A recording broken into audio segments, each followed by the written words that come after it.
শাড়ি পরে গড়িয়াহাটের মোড়ে আসতে পারি ঠিক সন্ধ্যে ছটায়। এলাম যে কথা নিতে পুজো অষ্টমীতে, ঠিক বলো না আসছো তুমি কটায়?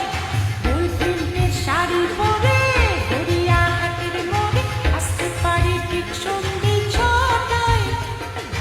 এলাম যে কথা নিতে পুজো অষ্টমীতে, ঠিক বলো না আসছো তুমি কটায়?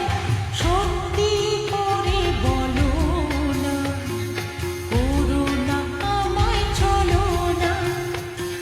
সত্যি করে বলো না, করো না আমায় চলো না। বয়ফ্রেন্ডের শাড়ি পরে গড়িয়াহাটের মোড়ে আসতে পারি ঠিক সন্ধ্যে ছটায়। এলাম যে কথা নিতে পুজো অষ্টমীতে, ঠিক বলো না আসছো তুমি